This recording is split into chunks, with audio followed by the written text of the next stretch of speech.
Live Maharashtra digital news, हक्कासाठी लढणाऱ्यांचा बुलंद आवाज। माहित आहे की परभणीचे भूमिपुत्र माननीय रामरावजी वडकुते साहेब यांची नुकतीच राज्यसभेवरती निवड झालेली आहे। खरं तर परभणीचा भूमिपुत्र देशाच्या सर्वोच्च सभागृहामध्ये गेला, याचा आपल्याला परभणीकरांना एक परभणीकर म्हणून रास्त सार्थ अभिमान या ठिकाणी आहे। आणि आपल्याला जो काही आपला माणूस इतक्या वरच पदावरती गेला, त्याचा जो काही आनंद झालेला आहे, तो आनंद व्यक्त करण्यासाठी, आपल्या माणसाचा गौरव करण्यासाठी आणि आपल्याच माणसांनी आपल्याच माणसाचं कौतुक केलं पाहिजे, ह्या भावनेतून हे जे काही आयोजन समितीच्या वतीनं येणाऱ्या 12 तारखेला त्या ठिकाणी हॉलिडे फन पार्क MIDC परिसरामध्ये असणार आहे, त्या ठिकाणी सायंकाळी 6 वाजता भव्य नागरिक सत्कार त्या ठिकाणी आयोजित केलेला आहे। आणि हा नागरिक सत्कार आयोजित करताना सगळ्या पक्षाच्या नेत्यांना या ठिकाणी आपण विनंती त्या ठिकाणी पाचारण केलेले चीफ गेस्ट म्हणून।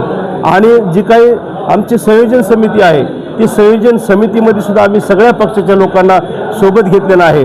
आमची व्यक्तिगत कोणती विचारधारा आहे, रामरावजीची कोणती व्यक्तिगत विचारधारा आहे, त्यांचा पक्ष कोणता, आमचा पक्ष कोणता, ह्याचा कुठल्याही प्रकारचा इथे संबंध नाही। फक्त परभणीचे नागरिक म्हणून, सामाजिक राजकीय चळवळीत काम करणारे कार्यकर्ते म्हणून आम्ही सगळे एकत्र आलेलो आहोत। आणि ह्या सगळ्यांच्या सहकार्यातून त्या ठिकाणी हा भव्य नागरिक सत्कार सोहळा होणार आहे।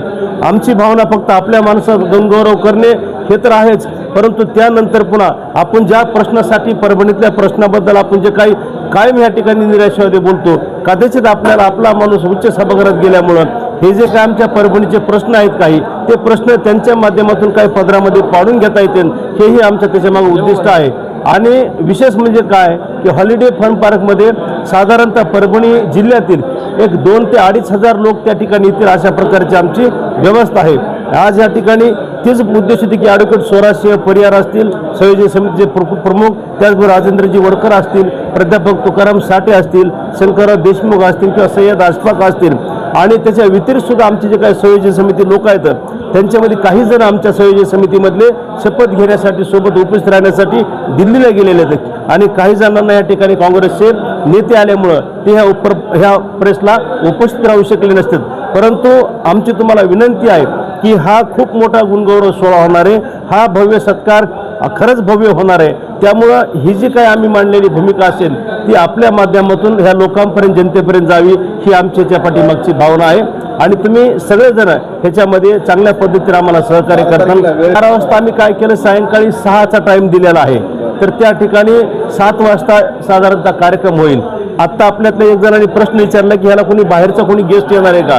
गेस्ट कोणीही येणार नाही, कारण ते काय होतं माहिती का, मग आपण जर बाहेरचा प्रमुख पाहुणा कोणी बोलविला, तर मग प्रमुख पाहुणा बोलताना त्याचा कुठला तरी पक्ष डोळ्यासमोर ठेवून, विचारधारा डोळ्यासमोर ठेवून बोलत असतो।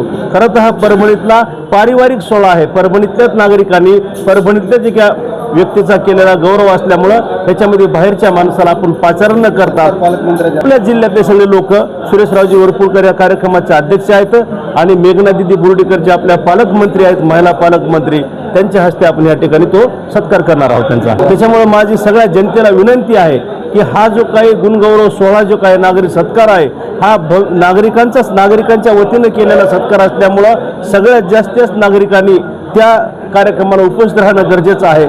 आणि तुम्ही सगळेजण, हे संयोजन समिती अतिशय त्या सगळ्या उन्हाच्या तापमानामध्ये सुद्धा लोकांपर्यंत, प्रत्येक माणसापर्यंत जाण्यासाठी प्रयत्न करीत आहे।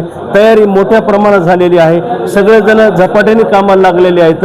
आणि आमचं जे काही आव्हानाला प्रतिसाद देता आपणही त्या ठिकाणी स्वतःहून त्या ठिकाणी काही 4-2 गावामध्ये 4-2 लोकांपर्यंत जाण्याचा प्रयत्न करावा आणि जास्तीत जास्त लोकांना सोबत घेऊन त्या कार्यक्रमामध्ये सहभागी व्हावी, एवढी तुमच्या माध्यमातून जनतेला आवाहन करतो।